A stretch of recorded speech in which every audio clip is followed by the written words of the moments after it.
9th class chapter आपका 3rd परमाणु।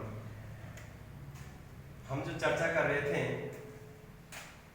Electron, proton और न्यूट्रॉन, इनके बारे में चर्चा की, इनकी खोज के बारे में बताया और इनके ऊपर जो आवेश हैं उनको बताया, इनके ऊपर द्रव्यमान कितना होता है वो भी आपको बता चुके हैं। ठीक है, आपको बता दिया था इलेक्ट्रॉन का आवेश कितना होता है, प्रोटॉन का कितना होता है, न्यूट्रॉन का कोई आवेश नहीं होता, इसलिए इसको क्या कहते हैं, विद्युत का उदासीन कहते हैं।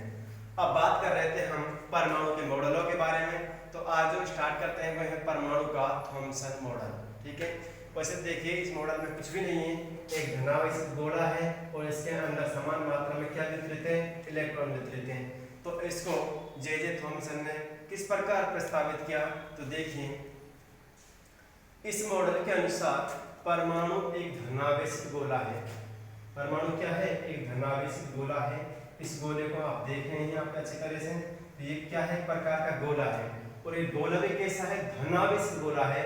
यानी जो आपको इलेक्ट्रॉन दिख रहे हैं, जो ये जो खाली भाग जो दिख रहा है, ये सारा का सारा क्या है, धनावेशित भाग है। ठीक है, थॉमसन ने इस मॉडल को धनावेशित गोला है जिसमें इलेक्ट्रॉन क्रिसमस केक के समान लगे रहते हैं या क्रिसमस केक में लगे सूखे मेवे की तरह होते हैं, और जो इसके अंदर जो इलेक्ट्रॉन होंगे वो धनावेशित गोले में इलेक्ट्रॉन जिस प्रकार क्रिसमस केक में सूखे मेवे लगे होते हैं उसी प्रकार इसमें इलेक्ट्रॉन धसे रहते हैं। आपने देखा होगा भारतीय परिप्रेक्ष्य में जो बूंदी का लड्डू होता है, क्या होता है, बूंदी का लड्डू, उस लड्डू को यदि हम मान लें तो क्या है, एक धनावेशित भाग है, लेकिन उसमें कहीं ना कहीं बीच बीच में आपको काली मिर्च देखने को जरूर मिलेगी। तो वो काली मिर्च तो क्या होगी, वो तो होगी इलेक्ट्रॉन। ठीक है, और काली मिर्च के अलावा जितना भी भाग होगा वो क्या होगा, धनावेशित भाग होगा।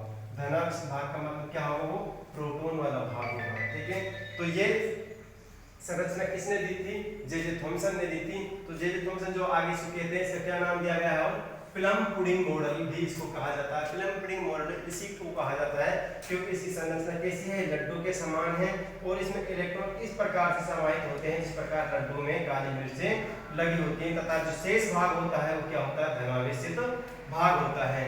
ठीक है, और इस मॉडल की जो तुलना कर सकते हैं उसको तरबूज के माध्यम से भी तुलना कर सकते हैं। मान लीजिए हमारे पास एक तरबूज है, ठीक है, तरबूज में जो लाल भाग होता है जिसको हम खाते हैं, उस लाल भाग को तो कहते हैं हम धनावेशित भाग, लेकिन जो इसमें जो बीज हैं काले रंग के, उन काले रंग के बीजों को हम क्या कह सकते हैं, इलेक्ट्रॉन कह सकते हैं। तो तरबूज के समान इसकी संरचना है, प्लम पुडिंग के समान इसकी संरचना है, क्रिसमस केक के समान इसकी संरचना है। तो इसके 3-4 नाम उपनाम हो सकते हैं। तो इसका पहला नाम है परमाणु का थॉमसन मॉडल, ठीक है, दूसरा नाम है इसका प्लम पुडिंग, तीसरा नाम है इसका तरबूज मॉडल, एक और कह सकते हैं इसको भारतीय परिप्रेक्ष्य का लड्डू, यानी जो भारतीय समाज में जो लड्डू बनाए जाते हैं वो भी इसी के प्रकार का होता है।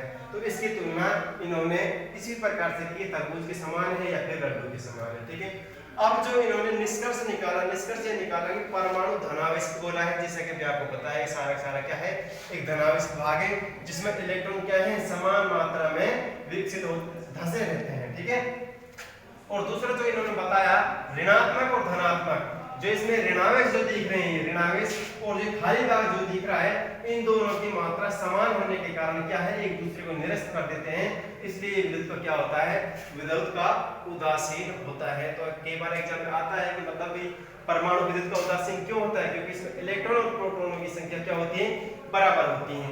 तो ये सारा जो मॉडल देने वाले थे कौन थे, थॉमसन, जे थॉमसन थे। कई बार पूछा जा सकता है कि जो परमाणु का प्रथम मॉडल प्रस्तुत किया था, प्रथम मॉडल की बात करें जब तो जे थॉमसन, और जब सिद्धांत की बात करें जब डाल्टन का परमाणु सिद्धांत आता है। ठीक है, लेकिन इस सिद्धांत की अवहेलना कर दी गई कुछ साइंटिस्टों के माध्यम से। इसके बाद जो रदरफोर्ड का मॉडल आता है, तो रदरफोर्ड के मॉडल की ये सिद्धांत व्याख्या नहीं कर पाया, इसलिए इस सिद्धांत को क्या कर दिया गया, निरस्त कर दिया गया, और आगे जो रदरफोर्ड का मॉडल आया उसको स्वीकार किया गया। तो कल चर्चा करेंगे रदरफोर्ड के मॉडल के विषय में। धन्यवाद।